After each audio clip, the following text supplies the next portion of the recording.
আসসালামু আলাইকুম। সবাইকে ঈদ মোবারক। সবাই আশা করি ভালো আছেন। আজ সৌদিতে ঈদ চলে গেল, মানে মধ্যপ্রাচ্যে অনেক জায়গায় ঈদ চলে গেল আজকে। আগামীকাল বাংলাদেশ বা অন্যান্য কান্ট্রিতে হবে। তো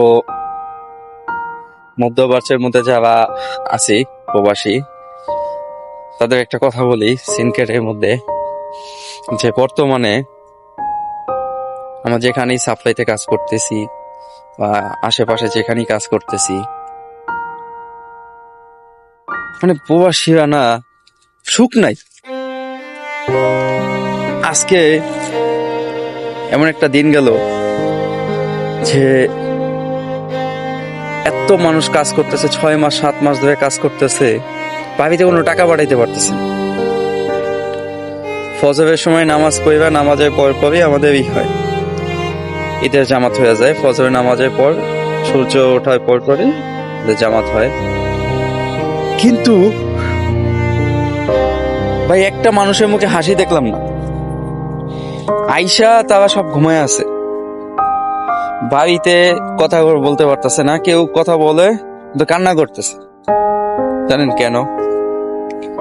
তারা কেউ ফ্যামিলিতে একটা টাকা দিতে পারেনি। সন্তানকে একটা টাকা দিয়ে একটা জামা কেনা দিতে পারেনি।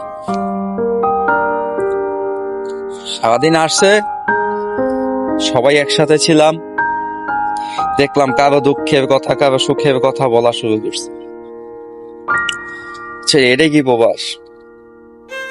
এত মানুষ কাজ করতেছে, এক একজনে 6,000 7,000 8,000 10,000 15,000 পর্যন্ত বিল পায়। ভাই 200-400 টাকা দিলে কিছু হয় না। কিন্তু আমি মনে হয় কি এই প্রথম মনে হয় এরকম একটা ঈদ করলাম যে ঠিক না মানুষের চোখের কান্না দেখে।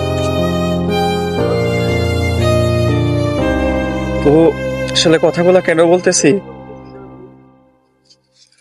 সবাই এরকম ভুক্তভোগী। সৌদি আরবে বেশিরভাগ মানুষ এটা নিয়ে অনেক ভুক্তভোগী, খুব কষ্টে খুব চেতনায় ঈদগুলা পার করতেছে। আমি সারাদিন একটা ছবি ছাড়িনি ফেসবুকে বা কাউকে বলেও না ঈদ মোবারক।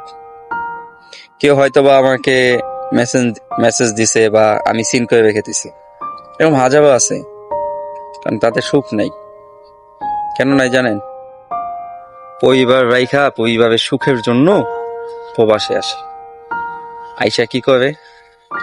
কুবের মতন খাইটা প্রতিটা কোম্পানি প্রতিটা সাপ্লাই, বাঙালি সাপ্লাই গুলোর কোটিপতি বানাই দিয়া, হ্যাঁ আমাদের মতন কতটি গাদা আছে, সব গাদা গুলা খাইটা খুইটা টাকা পয়সা ঠিক মতন পাইতেছে।